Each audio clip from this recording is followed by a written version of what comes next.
जो आपको मालूम होना चाहिए। कई बार लोग ऐसा बोलते हैं, अगर परमेश्वर चाहेगा तो हम ऐसे करेंगे। सिस्टर कंचन ने बोला, आपने हमें बोला इसमें आपका हाथ है। क्यों उन्होंने बोला ऐसा? क्योंकि मैंने बोला था 1 साल से ज्यादा ये शायद नहीं रह पाएंगी, इनको 1 साल के अंदर आना पड़ेगा। रेनी ने बोला था ये आ जाएंगी। तो ये सुनकर इन्होंने बोला कि इसमें आपका हाथ है। मैं तो चाहता हूं आ जाए, प्रभु का धन्यवाद देते हैं, ताकि हम सब लोग मिलकर एक साथ संगति कर सकें। और ये संगति बहुत पावरफुल होती है, ये कमजोर नहीं है। संगति बहुत पावरफुल है। कई बार लोग बोल देते हैं कि प्रभु जैसे प्रभु अगर चाहेगा तो ऐसा होगा। कई बार परमेश्वर चाहता आप आगे बढ़े। परमेश्वर ने सामर्थ दे दी और परमेश्वर देख रहा है, ये तो मेरा नाम ले रहे हैं, ये तो मुझसे उम्मीद लगाए हैं, ये तो चाह रहे हैं कि मैं करूं। परमेश्वर ने टोक दिया। परमेश्वर ने कहा ऐसी बातें मत करो। पढ़ेंगे वचन, आज हम इस पर ध्यान देंगे और बहुत ध्यान पूर्वक सुनेंगे, तो आपको मालूम हो जाएगा कि आपका क्या रोल है और आपको करना क्या चाहिए। निकालेंगे निर्गमन की पुस्तक उसका 14 अध्याय, उसका 10 और 11 वचन पढ़ेंगे। एक एक करके एक वचन पढ़ेंगे, 10 वचन रुक जाएंगे। निर्गमन पुस्तक 14 अध्याय का 10 वचन। जब फिरौन निकट आया तब इजराइलियों ने आंखें उठाकर क्या देखा? एक बड़ी लश्कर को देखा, बड़ी फौज को देखा। और उन्होंने जब आंखें उठाई तो फिरौन इस दुनिया में एक बहुत रहस्यमय राजा है, बहुत पावरफुल राजा रहा है फिरौन। जब इजरायली वहां पीछा करते हुए पहुंचा तो सामने समुद्र आ गया और इजरायली वहां पर रुक गए। संभव नहीं था समुद्र के अंदर से निकलकर चले जाना, और ये किसी के लिए भी संभव नहीं था। जब उन्होंने देखा कि पीछे पलट के, तो फिरौन की सेना उनका पीछा कर रहा था, क्योंकि उन्होंने उनको गुलाम बना रखा था इजरायलियों को, मिस्रियों ने।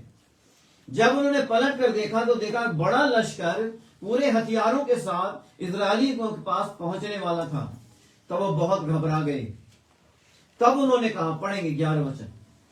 और वो मूसा से कहने लगे, अपने लीडर से कहने लगे, क्या मिस्र के अंदर कब्रें नहीं थी जो तू हमको वहाँ से मरने के लिए जंगल में ले आया।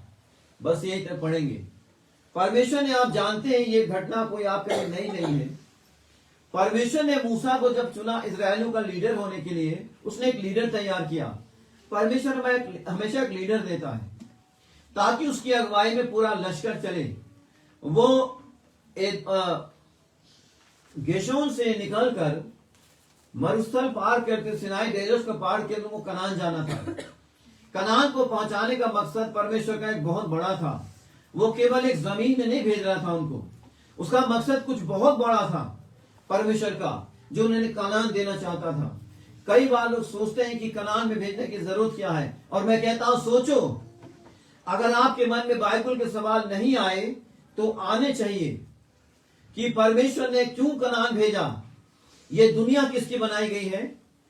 किसकी बनी है? शाबाश, परमेश्वर की। दिल्ली किसका है? परमेश्वर का।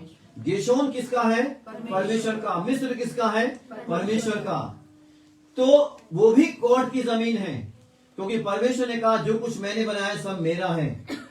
ये जंगल पहाड़ मेरे, जानवर मेरे, सोना चांदी भी मेरा है, तो मुझे दोगे क्या? कई बार लोग सोचते हैं हम दान पुण्य चढ़ा के परमेश्वर से अपना काम करवा सकते हैं। दान देना तो आपकी ब्लेसिंग के लिए है, दान देना तो आपके लिए और बरकत लेकर आता है। परमेश्वर ने एक दान को निश्चित किया है, और दान का देना 10% पर में निश्चित किया। अपने कमाई का 10वां हिस्सा दे दो ताकि तुम बरकत पाओ। और ये मनुष्य की कमिटमेंट नहीं, परमेश्वर की कमिटमेंट है। और जब कोई मनुष्य ऐसा करता है तो परमेश्वर उसके लिए दूसरे रास्ते खोलता। कौन का? फाइनेंस का। ये भी आज्ञा पालन है। बहुत सारे आज्ञा पालन में ये भी एक आज्ञा पालन है, और इस बात के लिए प्रभु का धन्यवाद देते हैं। और प्रभु ने आपको एक निश्चित आज्ञा दी है। अगर आज्ञा नहीं तो पालन भी नहीं, और अगर आज्ञा नहीं है तो आप ब्लेसिंग भी नहीं पाएंगे। ये अटल सत्य है, इसको मान लीजिए। ये अपनी गांठ से बांध लीजिए, अगर परमेश्वर वचन नहीं देगा तो आशीष भी नहीं मिलेगी, क्योंकि आपके पास कोई ऐसा मील का पत्थर नहीं होगा कि आप कहें मैं इसका पालन करके ऊंचाइयों पे जाऊंगा, क्योंकि कुछ है ही नहीं आपके पास। मैं इसका पालन करके हेल्थी रहूंगा, अच्छी हेल्थ रहेगी, इसका पालन करूंगा तो मेरे घर में बरकत आएगी। ये सारे मील के पत्थर हैं जो परमेश्वर आपको देता है, और चाहता है इसका पालन किया जाए तो ब्लेसिंग प्रवाह में चले, यानी जारी हो। लिखा वचन के अंदर जब वो वहां पर देखने लगे तो वो अपने लीडर के विरुद्ध कुड़कुड़ाने लगे और कहने लगे अपनी मौत के लिए। एक गलत बात उन्होंने बोली, ये बोलना नहीं चाहिए था।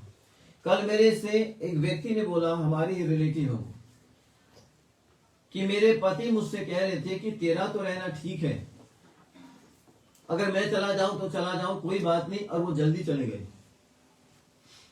मुझे एकदम ध्यान आया, वचन तो सिद्ध है, वो टलता नहीं है। उम्र देना परमेश्वर की ब्लेसिंग है, उम्र को नकारना आपका कर्ज ले आएगा आपके ऊपर, और वो आपके शब्दों से होगा, क्योंकि वचन कहता है तू अपने शब्दों से दोषी और अपने शब्दों से निर्दोष ठहरेगा। इसमें परमेश्वर अपने हाथों को बढ़ा के रोकने वाला नहीं है।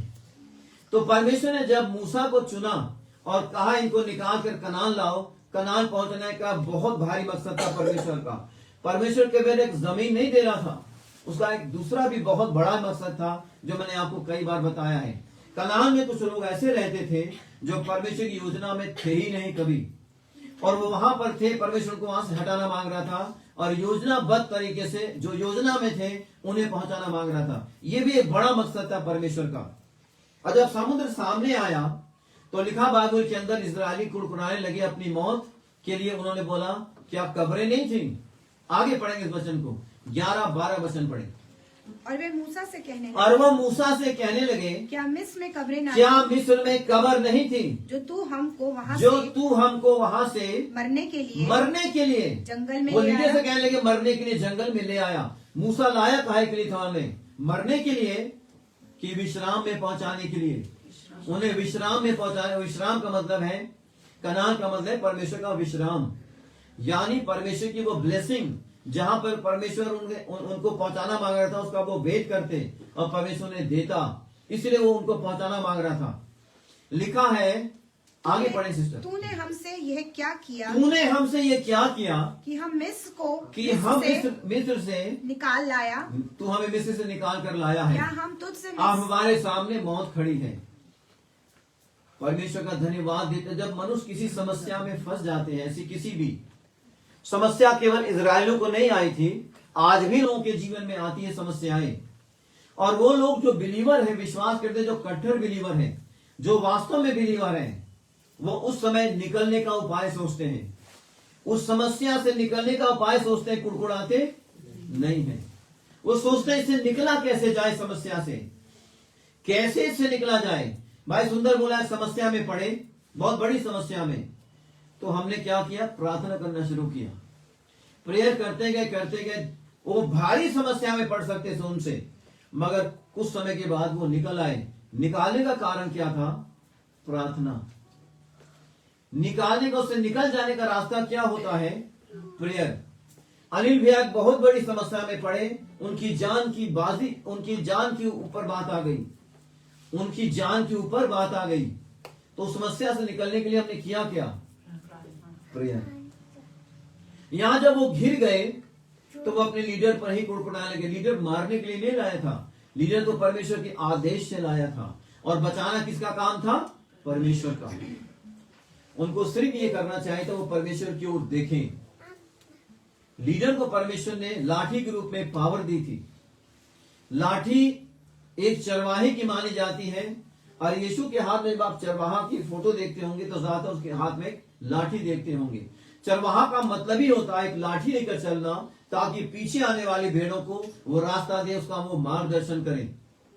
तो मूसा के हाथ में परमेश्वर जो लाठी दी, उसको उसने लीडर बनाया, तो लीडर के हाथ में एक लाठी दे दी, लाठी के रूप में एक पावर दी उसने। तो वचन में लिखा हुआ, जब ये सब घिर गए और उनके बचने का रास्ता नहीं था, तो कुड़कुड़ाने की बजाय उनको प्रेयर करनी चाहिए थी। कुड़कुड़ाने की बजाय परमेश्वर की ओर हाथ को उठाना चाहिए था। तब वो समस्या से निकल जाते। मगर लीडर उनका बहुत बड़ा बिलीवर था, लीडर उनका बहुत बड़ा विश्वासी था, क्योंकि परमेश्वर ने उसको विश्वास को बढ़ा दिया था। कई बार हम लोग सोचते हैं मूसा बहुत बड़ा बिलीवर था कि इब्राहिम था, तो कौन बड़ा बिलीवर था इन दोनों में?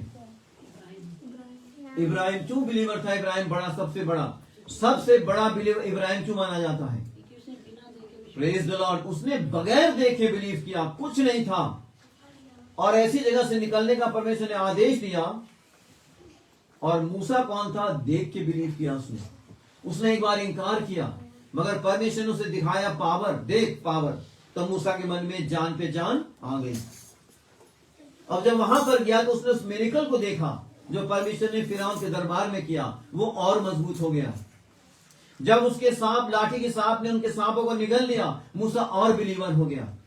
वो समझ गया परमेश्वर ने मेरे पास सामर्थ दी है। मगर एक बात मूसा मिस कर रहा था, क्योंकि मार्गदर्शन करने वाला कौन है? Almighty God. हमारा मार्गदर्शन कौन करता है? Almighty God. यानी अब कौन मार्गदर्शन कर रहा? हमारा परमेश्वर का आत्मा, परमेश्वर का आत्मा। और परमेश्वर का आत्मा हमारा मार्गदर्शन करता है ऐसे समय में जब हमें लगता है कि हम बहुत विचित्र परिस्थिति में फंस चुके हैं। मैं भी कई बार बहुत विचित्र परिस्थिति में फंसा हूं। 8 साल बहुत बार मेरा एक्सीडेंट हुआ है, आपको मैंने कई बार गवाही दी है। चलती ट्रेन के खंबे से मैं लड़ गया हूं। मेरे आंखों के सामने ऐसा लग गया जैसे समझ नहीं सकता, इतना ज्यादा रोशनी आके बंद हो गई। शक्तिमान ट्रक्स ने मुझे उड़ा दिया, बहुत सारी गाड़ियों ने मुझे उड़ा दिया, मगर मैं कभी एक परमेश्वर की खरोच भी नहीं आई। क्यों नहीं आई? परमेश्वर ने ऐसा होने नहीं दिया। सुरक्षा कौन दे रहा था? परमेश्वर। यहां भी कौन सुरक्षा दे रहा था? परमेश्वर। उन्हें केवल ताकना चाहिए था परमेश्वर की ओर। हमें भी परिस्थितियों में फंसकर यही करना होता है।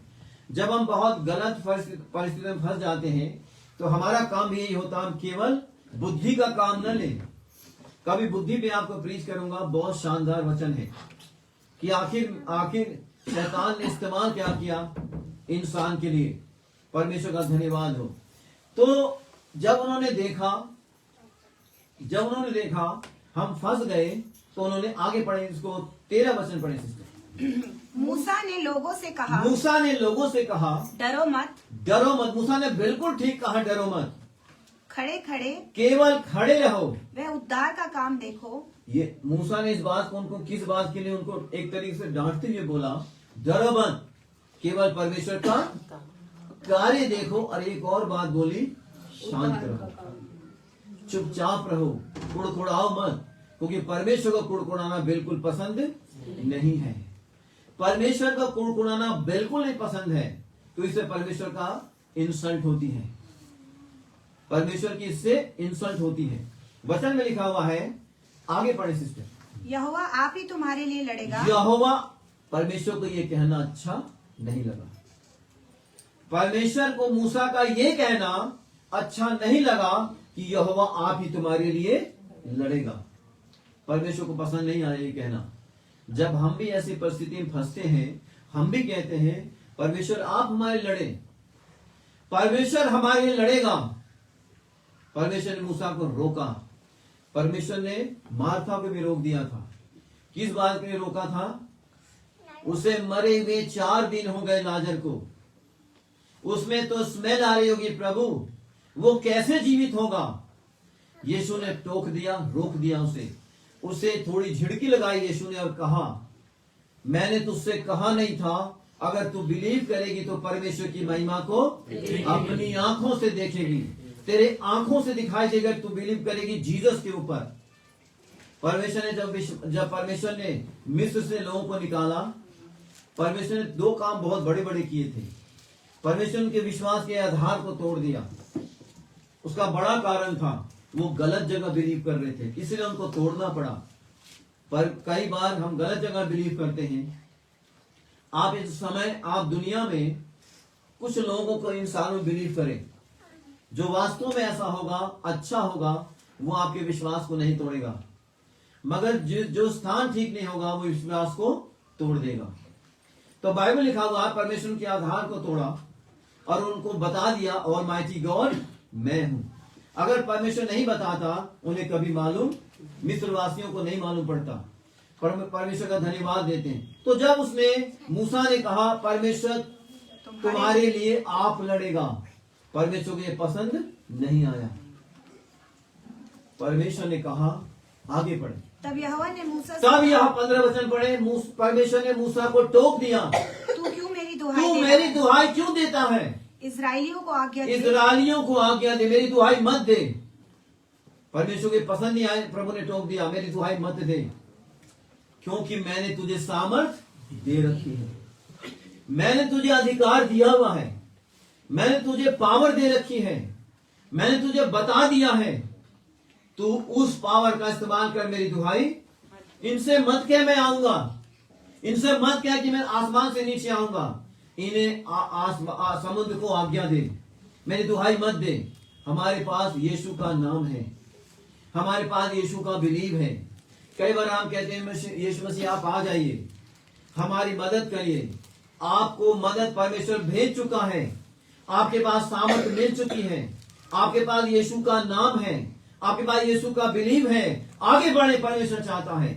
उसका परमेश्वर ने कहा आगे बढ़ो, मेरी दुहाई मत दो कि मैं आऊंगा, मैं तुम्हारे साथ वैसे ही रहता हूं हर समय, मेरी पावर तुम्हारे साथ है, आज्ञा दे। पढ़े इसका 16 वचन पढ़े। और तू अपनी लाठी उठाकर, तू अपनी 15-16 इकट्ठे पढ़ने से तू क्यों मेरी दुहाई तू दे रहा क्यों है? मेरी दुहाई देता है? इस्राएलियों को आज्ञा दे इस्राएलियों को आदेश दे कि यहाँ से कूच करे, यहाँ से कूच करे, और तू अपनी लाठी तू अपनी उठाकर लाठी समुद्र के ऊपर बढ़ा दे। अपना हाथ समुद्र के ऊपर अपना बढ़ा, हाथ समुद्र के ऊपर बड़ा। हाथ में क्या थी? लाठी उसके। पढ़ेंगे आगे। और वह 2 भाग हो वो जाएगा। 2 भाग हो जाएगा समुद्र। तब इजरायली समुद्र बीच कितनी होकर बड़ी घटना घटने वाली इस दुनिया में, और ये घटना सिद्ध हो चुकी है। इसको साइंटिस्टों ने सिद्ध कर लिया है। ये घटना इतने समय में इस जगह घटी थी, उसके अवशेष उन्हें मिल गए हैं, ऐसा मैंने पढ़ा है। परमेश्वर का धन्यवाद देते हैं। लिखा बाइबल के अंदर, अपना हाथ बढ़ा, ये समुद्र तुझे रास्ता देगा, क्योंकि समुद्र भी मैंने ही बनाया है, और मेरे ही सामर्थ्य तेरी लाठी में। जब तू उठाएगा समुद्र रास्ता देगा, उसे देना पड़ेगा, क्योंकि मैं ऑलमाइटी गॉड हूं। और लिखा बाइबल के अंदर, जब उसने हाथ को बढ़ाया, समुद्र 2 भागों में बट गया। जब मैं कहीं दुआ करने जाता हूं दुष्ट आत्माओं को निकालने के लिए, और मुझे मालूम होता है ये घर पजस्त है, इसमें दुष्ट आत्माएं रहती हैं। एक बार मैंने आपको गवाही दी थी कि मैंने एक जगह जाने से मना कर दिया। मेरा दिमाग ठीक नहीं था, मूड ठीक नहीं था, तो मैंने उनको मना कर दिया, मैं नहीं आ पाऊंगा। और ये कहे कि मैं सो गया। दोपहर का टाइम था, काफी पहले दिन की बात है। और सोने के बाद जैसे ही मैं सोया, तब परमेश्वर ने मुझे एक ड्रीम दिया। जब मेरी आंख खुली, मैं समझ गया मुझे जाना है। तो मैंने कहा मैं जाऊंगा। मैं उठा, मैंने उनको फोन कर दिया, सिस्टर मैं आ रहा हूं। और ड्रीम क्या था? ड्रीम से मुझे बिल्कुल स्पष्ट हो गया। आपको मालूम है, हम इस चर्च में ड्रीम के बारे में बहुत बातें करते हैं, और बाइबल, मैं आपको बार बार बताता हूँ, बाइबल ड्रीम में ही चल रही है। बहुत सारी घटनाएं ड्रीम में है। अभी वो ड्रीम समाप्त नहीं हुआ जो अभी तक चल रहा है, और एक निश्चित समय पे समाप्त हो जाएगा। उसका समय भी आने वाला है। जब मैंने ड्रीम देखा, मैं समझ गया मुझे जाना है। तब मैं वहां गया, और वो एक क्रिश्चियन परिवार था। जब मैं वहां गया, मैं प्रार्थना करने उनके घर को ब्लेस करने गया, तो मैंने पूछा आपको इब्राहिम के बारे में मालूम है कुछ? मैं हैरान हो गया। उन्होंने मैं ज्यादा नहीं जानती। तो मैं समझ गया इनके ऊपर शैतान ने पूरा कब्जा किया हुआ है। एक क्रिश्चियन परिवार का व्यक्ति इब्राहिम को नहीं जाने, ये बहुत आश्चर्य की बात है। वो हमारे बाप की प्रार्थना करना नहीं जाने, ये बड़े हैरानी की बात है। इसका मतलब है जन्म तो मसीह परिवार में लिया, मगर आदेश परमेश्वर का नहीं मानना, और आदेश नहीं मानना ही आपके जीवन को समाप्त कर देगा। मसीह परिवार में जन्म लेने से कुछ नहीं होता। क्रिश्चियन परिवार में जन्म लेने से केवल एक बात होती है, आप जब चाहे उठा के बाइबल पढ़ सकते हैं। ये तो प्रिविलेज आपको रहता है। जब चाहे परमेश्वर के भवन में आ सकते हैं, जब चाहे प्रार्थना करें, ये तो आपके रहता है। मगर इन सब प्रिविलेज होने के बाद भी अगर आपको बाइबल की बातें नहीं मालूम, तो सोचे आप कहां पे स्टैंड करते हैं। तो जब दुआ करने के लिए मैं जाता हूं, तो मैं ये कहता हूं, प्रभु यीशु मसीह आप आए, प्रभु आप आ जाए यहां पर। मैं ऐसा बोलता हूं क्या? कि प्रभु आप आए। मैं ऐसा बोलता नहीं हूं, मैं केवल आदेश देता हूं, क्योंकि परमेश्वर का नाम, यीशु का नाम, यीशु का विश्वास, यीशु की सामर्थ मेरे साथ है। कई बार ऐसा होता है घर ब्लेस करते करते लोगों को अटैक हो जाता है, और ये कई बार हुआ है। ब्लेस कर रहे हैं घर और मैं कहता मेरे सामने मत आना, हमेशा मेरे पीछे रहना। अगर कोई करते करते ऐसा हो गया है तो घर में अगर इविल स्पिरिट तो अटैक भी कर दिया है, तो मैं ऐसे समय में क्या यीशु को बोलता है, यीशु मसीह आप आए। वचन पढ़े, आप मिलेगा आपको। निकाले मत्ती की पुस्तक 11 अध्याय 12 वचन पढ़े। देखिए क्या लिखा हुआ है, मैथ्यू चैप्टर 11 वर्स 12। वचन जो कह रहा है उस पर ध्यान देंगे। और वचन में यूहन्ना बपतिस्मा देने वाले के दिनों से लेकर अब तक स्वर्ग के राज्य अब में तक, आज के दिन तक, और जब तक परमेश्वर दोबारा पृथ्वी पे ना उतरे, जिसका समय होने वाला है। घटनाएं दुर्घटनाएं ये बता रही हैं कि यीशु मसीह संसार में उतरने वाले हैं। हालांकि हमें डेट नहीं मालूम, क्योंकि डेट मालूम होता तो लोग क्या करते। अगर इंसान को डेट बता दी जाती, यीशु मसीह 2030 में आएंगे 17 नवंबर को शाम को 8 बजे, तो क्या होता राहुल? तो वो कई लोग ऑब्जेक्शन लगाने लग जाते हैं कि ये धर्म पहले आए। लोग जानते हैं क्या करते, वो कहते अभी आने में टाइम है, अभी 2025 चल रहा है। जब 2030 आ जाएगा, नवंबर आने वाला होगा, तब हम पापों से पश्चाताप कर लेंगे। अभी हमारे पास बहुत समय है। इसलिए यीशु ने मानव सभ्यता से क्या बोला है, ये भी बोल दिया यीशु ने, देख मैं चोर की मानिंद आऊंगा, तुझे पता भी नहीं चलेगा मैं कब उतरूंगा, ताकि इंसान हमेशा जागता रहे। ऐसे जियो मानो यीशु कल ही आने वाला है।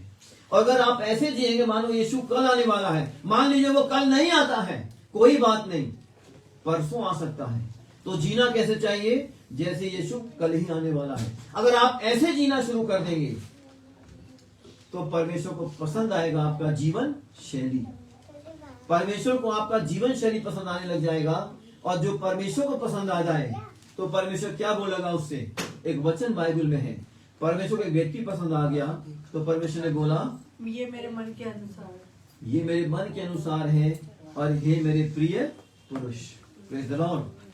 प्रभु का धन्यवाद देते हैं। तो मैं क्या करता हूं, मैं बुलाता हूं क्या यीशु मसीह को, यीशु मसीह आप आए, ये शैतान का घर, दुष्ट आत्मा है, इसे निकालें। ये दुआ करता हूं मैं, या ये दुआ करनी चाहिए, यीशु मसीह के नाम से यहां से निकल जा। कौन सी दुआ परमेश्वर पसंद करेगा?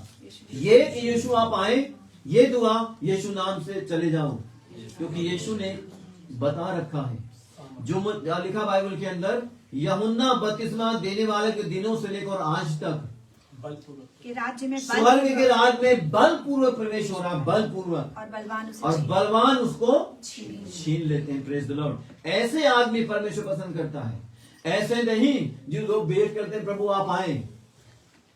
परमेश्वर चाहता आप आत्मिक सामर्थ को बढ़ाएं, जो आपके अंदर आत्मा है उसकी सामर्थ को बढ़ाएं। परमेश्वर इससे खुश होता है। प्रभु ने पहले बोल दिया मैं कमजोरों को पसंद नहीं करता। जो कमजोर हो वो खुद बोले, भले वो कमजोर है, मैं बलवान। Praise the Lord. जो कमजोर हो वो कहे मैं बलवान हूं। परमेश्वर की सामर्थ सिद्ध कहां पर होगी? कमजोरी में, ताकत में नहीं सिद्ध होगी। परमेश्वर ने जब इस्राएलियों को निकाला तो वो कमजोर थे, मिस्री बहुत ताकतवर थे। परमेश्वर ने इस्राएलियों को ताकतवर बनाया ताकि वो बलवानों को लज्जित करें। परमेश्वर ने जगत के मूर्खों को चुना ताकि बुद्धिमानों को लज्जित करें। परमेश्वर ने कमजोरों को चुना ताकि बलवानों को लज्जित करें। एक पतला सूखा आदमी, एक कमजोर नहीं, मेरा मतलब है ये बेटा हमारे जो बैठा हुआ है उत्पम है ना, उपवन, अगर ये वृक्ष को उठा के पटक दे तो आपको कैसा लगेगा? आप सोचेंगे उपवन के अंदर कोई बात तो जरूर है, ऐसा तो हो ही नहीं सकता कि इतना ताकतवर हो कि 7 फुट के आदमी कैसे पटक दे। तब लोग कहेंगे इसके अंदर परमेश्वर की ताकत काम कर रही है। तो कमजोर को बलवान बनाना परमेश्वर काम है। इसलिए प्रभु ने कहा, जो पढ़ एक वचन और भी निकाले, योएल की पुस्तक 3 अध्याय उसका 10 वचन पढ़ेंगे। योएल चैप्टर 3 वर्स 10। जहां प्रभु परमेश्वर ने कहा अपने अपने अपने अपने अपने हल की फाल को हल की फाल को पीट कर तलवार और अपनी अपनी हंसिया को पीट कर अपनी अपनी हंसिया को पीट कर बर्छी बनाओ जो बलहीन हो वो भी कहे मैं वीर हूँ। मगर ये फिजिकल लड़ाई है, ये पुराने नियम में हुआ करती है। जब सेनाएं आमने सामने होती हैं, जब सेनाएं आमने सामने हो तो किसान भी क्या करता है, वो भी अपने हल को लेकर तैयार हो जाता है, क्योंकि दुश्मन ने अटैक कर दिया है। अब मेरा जो हल है वही हथियार का काम करेगा। तो परमेश्वर कहता है उस समय जो कमजोर होता है ना, वो भी अपने देश को बचाने के लिए बलवान हो जाता है, क्योंकि देश में उनका परिवार रहता है, उनके लोग रहते हैं, वो देश रहता है।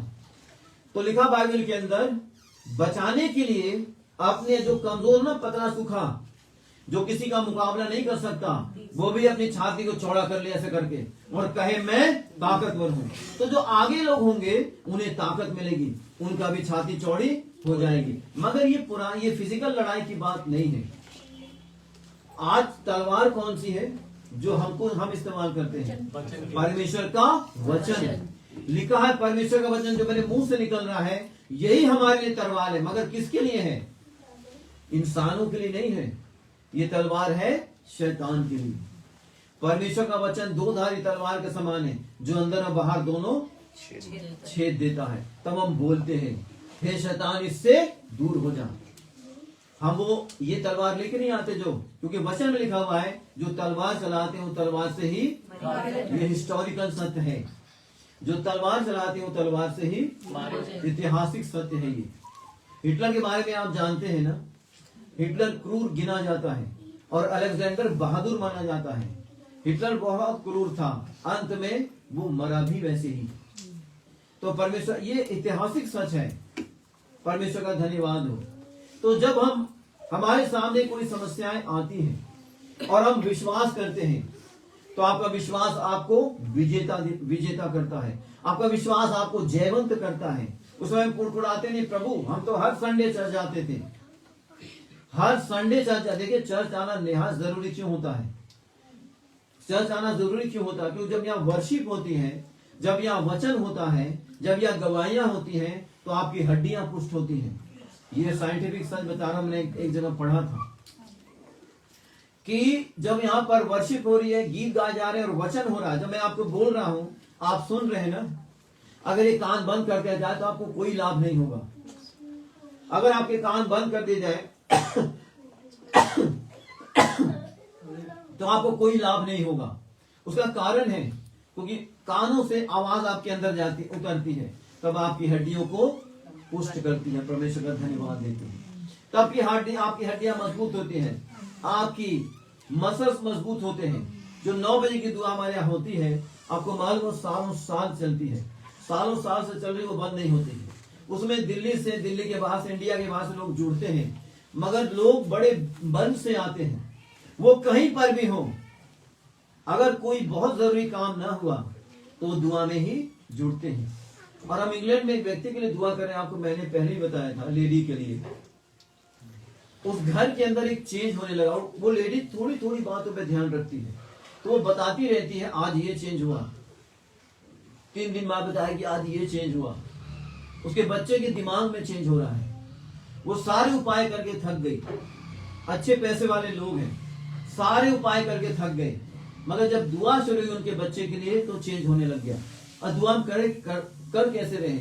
सिर्फ हम हाथ तो नहीं रखे, हमारा तरीका हाथ रख के दुआ करने का। कोई भी मुझसे कहता मैंने दुआ कर दीजिए, मैंने कहा आप आओगे तो दुआ कर देंगे, आप नहीं आओगे तो कैसे दुआ करेंगे? परमेश्वर का धन्यवाद हो। तो जो लोग नहीं आ सकते उनके लिए केवल एक रास्ता है और वो है फोन। फोन से भी शब्द प्रवाहित हो जाते हैं, फोन से भी शब्द चले जाते हैं, कानों के अंदर उतरे और बच्चे में चेंज होने लग गया। प्रभु का धन्यवाद देते हैं। तो उस समय हम क्या बोलते हैं? प्रभु आप वहां पर जाएं और कायरों को चंगा कर दीजिए, हम ये बोलते हैं। परमेश्वर को ये नहीं पसंद। परमेश्वर को पसंद है तुम आगे बढ़ो, तुम शब्दों का इस्तेमाल करो, तुम हिम्मत रखो, मैं तुम्हारे साथ हूं। Praise the Lord. एक घटना के बारे में और देखेंगे।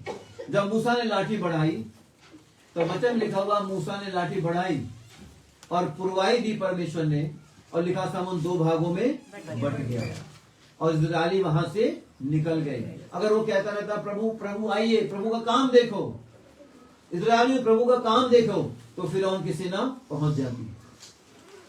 परमेश्वर ने टोका समय कम है क्योंकि वो पीछे सेना आ रही है, मेरी दुआई मत दे, हाथ बढ़ा क्योंकि तेरे पास मेरी पावर है। जब परमेश्वर मुझे पावर दे दे तो मैं परमेश्वर को बुलाऊंगा। क्या मैं यीशु को बुलाऊंगा? यीशु तो मेरे साथ है ही है, यीशु आपके साथ वैसे ही है, मगर कार्य आपको करना है, आवाज शब्द आपको देना है, प्रार्थना आपको करनी है, हिम्मत आपको रखनी है। इसलिए वचन में लिखा हुआ है, यूहन्ना बपतिस्मा देने वाले के दिनों से लेकर और आज तक स्वर्ग के राज में बल पूर्वक प्रवेश होना है। इसका मतलब परमेश्वर चाहता है आप बल लगाएं, आप कमजोर मत सोचें अपने आप को, आपके पास बल है, आप लगाएं बल। बल होने के बाद भी बल न लगाएं तो परमेश्वर को पसंद नहीं आएगा। बल मौजूद है फिर भी बोले मैं कमजोर हूं, प्रभु आप आइए। परमेश्वर तो आपके साथ वैसे मौजूद है क्योंकि यीशु ने कहा मैं जगत के अंत सदैव तुम्हारे साथ हूं। एक घटना के बारे में और पढ़ेंगे, निकालेंगे 1 शमूएल 17 अध्याय, 1 शमूएल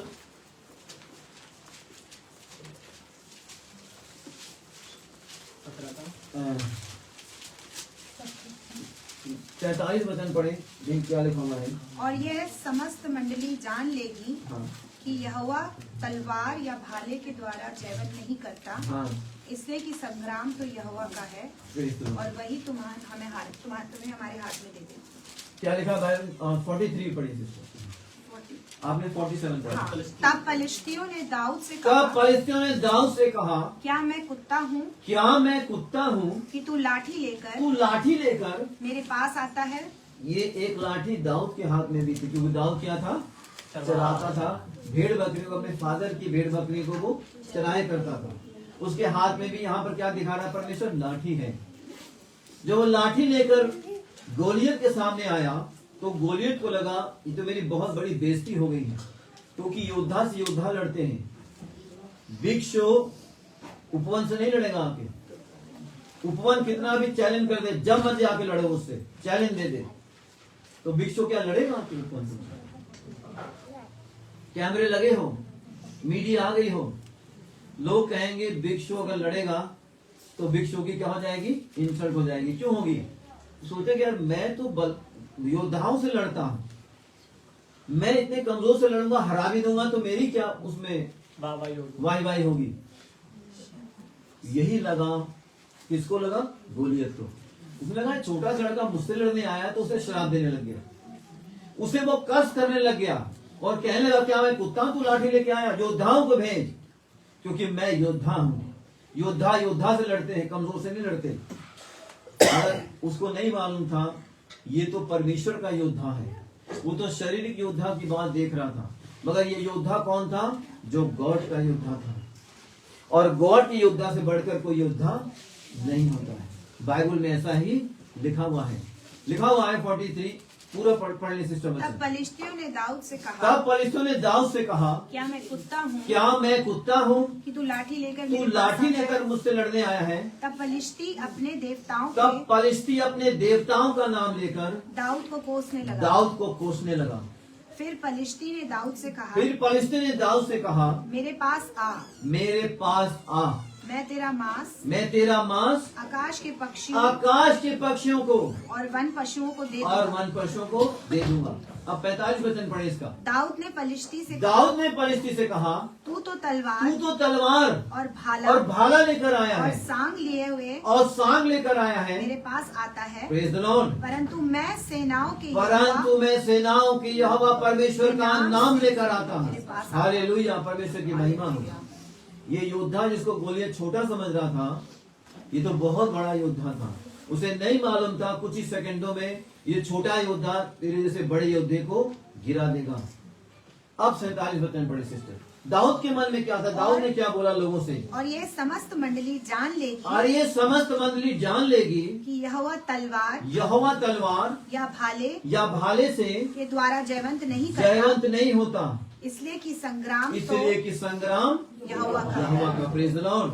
संग्राम किसका आपके जीवन में? आपका जीवन अगर संग्राम से भरा तो उसको अपना मत समझे, उसको समझ लिए यहोवा का संग्राम है। आपका काम केवल आगे बढ़ना है, आपका काम केवल प्रबल होके खड़े रहना है, आपका काम नकारात्मक बातों को नहीं बोलना है, आपका काम परमेश्वर के विरुद्ध नहीं बोलना है, कुड़कुड़ाना नहीं है। आपका काम है परमेश्वर की स्मरण करना। प्रभु संग्राम आपका है, मैं बोलता हूं ये मुसीबत मेरे जीवन से चली जाए, ये समस्या मेरे जीवन से चली जाए। प्रभु जब परमेश्वर देखेगा ये खड़ा हुआ है, ये कुड़कुड़ा नहीं रहा है, ये पावर का इस्तेमाल कर रहा है, सामर्थ का इस्तेमाल कर रहा है, तो सामर्थ कहां से रिलीज होगी? परमेश्वर की सामर्थ परमेश्वर रिलीज होके आपके अंदर से होती हुई वहां पर चली जाएगी, वो आपके अंदर से होके जाएगी। यीशु मसीह ने उस स्त्री को कुछ बोला नहीं, स्त्री को केवल इतना था कि अगर मैं इसको बस को छूंगी तो चंगी हो जाऊंगी। यीशु ने कहा चंगा होने के लिए, है सिस्टर? बोला नहीं बोला, ऑटोमेटिक उसने छुआ, सामर्थ रिलीज हो गई। जब आप खड़े होते हैं अपनी समस्याओं के लिए, प्रभु ये समस्या चली जाए यीशु मसीह के नाम में, तो वो चली जाएगी। सामर्थ परमेश्वर में से रिलीज होगी, क्योंकि सामर्थ का केंद्र वही और कोई नहीं है। सामर्थ का केंद्र परमेश्वर है, और ये ऐसे समय में होता है जब आप सोच भी नहीं सकते, इतना स्पीड से होता है, इतनी तेज गति है। परमेश्वर का जो आंसर आता है, जब आपको वो आंसर देगा तो इसमें इतनी स्पीड होगी आप सोच भी नहीं सकते। और मैं मानता हूं लाइट की स्पीड भी ऐसी नहीं है जो परमेश्वर के आंसर देने की होगी। दुनिया में सबसे ज्यादा स्पीड मानी जाती है लाइट की, शायद 1 सेकेंड में 3,20,000 किलोमीटर, और 1 सेकेंड में लगभग 3,20,000 किलोमीटर। तो वचन और जब परमेश्वर के मुंह से आंसर आता है तब मैं मानता हूं वो इससे भी ज्यादा स्पीड से आता है, क्योंकि लाइट का बनाने वाला भी, स्पीड का बनाने वाला भी परमेश्वर है। ये सारा सिस्टम परमेश्वर का तैयार किया हुआ है। हर एक सिस्टम खुदा का है जो उसने बनाया है, और वो उसका इस्तेमाल भी करता है। जैसे बादल आते हैं आपको पानी मिलता है, ये सिस्टम परमेश्वर ने तैयार किया है। परमेश्वर कभी नहीं स्वर्ग से बोलता बादल आओ अब इंडिया में बारिश करो, बादल जाओ अमेरिका में बारिश करो, ऐसा परमेश्वर नहीं कहता। सूरज अब आ जाओ लौट कर फिर दोबारा रोशनी दो, चांद आ जाओ अब रात हो गई है चांद तुम आ जाओ। परमेश्वर ने एक सिस्टम दिया है, आदेश दिया है, ऐसा होता ही रहे। वचन दे दिया है मेरे नाम से जो कुछ मांगोगे मैं करूंगा।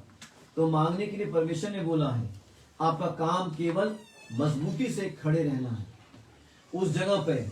और दाऊद लिखा बाइबल के अंदर मजबूती से खड़ा रहा, वो सिचुएशन से डरा नहीं, वो परिस्थितियों से डरा नहीं। परिस्थितियां हमें डरा सकती हैं, मगर डर के फिर डर से बाहर निकालना भी चाहिए। एक बार आदमी डर सकता है, इसमें कोई शक नहीं है, मगर जैसे आपको डर लगे तब आप बोलें मैं कमजोर नहीं, मैं बलवान हूं, क्योंकि परमेश्वर मेरे साथ है, प्रभु मेरे साथ है। अगर आप ये बोलेंगे तो परमेश्वर की सामर्थ रिलीज होगी। ये और दाऊद डरा नहीं, इतने बड़े आदमी के सामने वो योद्धा नहीं है, मगर वचन में लिखा हुआ उसको लड़ाई का अनुभव नहीं है। केवल अपनी भेड़ों को बचाने के लिए, अपनी भेड़ों को बचाने के लिए वो भालू और शेर से भी लड़ा है। किसको बचाने के लिए? अपनी भेड़ को। किसी योद्धा जाके वो नहीं लड़ा, किसी लड़ाई में जाके नहीं लड़ा, वो पहली बार आया इतनी खतरनाक सिचुएशन के अंदर, जिसमें लिखा इजरायलियों के योद्धा कांप रहे थे उस परिस्थिति को देखकर, और लड़ना नहीं चाहते थे, योद्धा लड़ना नहीं चाहते थे। तब ऐसे एक छोटा लड़का परमेश्वर के नाम को लेकर खड़ा हुआ है, और वो डरा नहीं, भागा नहीं, केवल खड़ा रहा। उसने कहा मैं तेरा मांस चील कईयों को खिलाऊंगा, तू क्या खिलाएगा? मैं खिलाऊंगा तेरा मांस चील कईयों को। और लिखा बाइबल के अंदर उसने पत्थर उठा के उसने निशाना दिया, और नियंत्रित परमेश्वर ने किया निशाने को, नियंत्रित उसके निशाने को गॉड ने किया। अगर वो भाग जाता तो परमेश्वर को पसंद नहीं आता। फिर दाऊद को परमेश्वर पसंद नहीं करता। परमेश्वर उनको पसंद करता जो खड़े रहते हैं, जो परिस्थितियों के विपरीत चलते हैं, परिस्थितियों के साथ नहीं, उसके रोकने का मादा रखते हैं, उससे लड़ने का मादा रखते हैं। ऐसे लोगों को परमेश्वर पसंद करता है। इसीलिए लिखा हुआ है जो मुझे सामर्थ्य दे। अंतिम वचन पढ़े फिर खत्म करूंगा, लास्ट वचन। फिलिपियों की पत्री 3 अध्याय उसका 13 वचन पढ़े। Philippians chapter 3 verse 13। जो मुझे सामर्थ देता है उससे सब कुछ कर सकता हूँ। 4 अध्याय 13 वचन लिखा है, जो मुझे सामर्थ देता है उसमें मैं सब उसके द्वारा मैं सब कुछ कर सकता हूँ। जो मुझे पावर देता है उसके द्वारा मैं सब कुछ कर सकता हूँ। और सब कुछ का मतलब सब कुछ होता है, बेमतलब की बातें नहीं। तारा आओ मेरे घर में आ जाओ, ऐसे नहीं। सूरज इधर चले जाओ, गर्मी है मुझे बाहर निकलना, ये बेकार की बातें नहीं। आपकी जो परिस्थिति होगी उससे निकलने के लिए परमेश्वर की सामर्थ्य आपके साथ है। आपको परमेश्वर ने वैसी हर एक व्यक्ति सामर्थ्य है। हर एक के पास यीशु का नाम है जो यीशु पे बिलीव करता है। दान अलग होते हैं मगर सामर्थ्य सबके लिए है। दान विपरीत अलग होते हैं, दान खास लोगों को मिलते हैं क्योंकि ये परमेश्वर की सेवकाई के स्रोत होते हैं। परमेश्वर सेवकाई करने के लिए परमेश्वर दान देता है, हर एक को नहीं देता। इसलिए बाइबल लिखा हुआ है हर एक को परमेश्वर उसकी काबिलियत के अनुसार देना, सबको नहीं देता, ताकि दान इस्तेमाल किए जाए। और दान इस्तेमाल किए जाते हैं। परमेश्वर का धन्यवाद हो। इसे जब कभी समस्या जीवन में आती है तो हमें कुड़कुड़ाना बुड़बड़ाना नहीं चाहिए, कितने भी विपरीत हो। आज जो नहीं हो रहा वो कल होगा, जो कल नहीं हो रहा वो परसों होगा। ये आशा है जिसे परमेश्वर खुश रहता है। क्यों? क्योंकि ये लोग मेरी आशा लगाए हैं और परमेश्वर ने कहा मैं तुम्हारी आशा को तोड़ूंगा नहीं। मैं टिमटिमाती ही बत्ती को बुझने नहीं दूंगा। वो हमारा गॉड ऑलमाइटी है, वो हर समय हमारे साथ है। वो आपको कभी भी सहायता भेज सकता है क्योंकि वचन में लिखा हुआ है परमेश्वर ने कभी ऊँघता है न कभी सोता है। कोई 365 366 दिन वो हमेशा एक्टिव है, उसको विश्राम की कोई जरूरत नहीं होती। वो कभी सोता नहीं न कभी आराम करता है।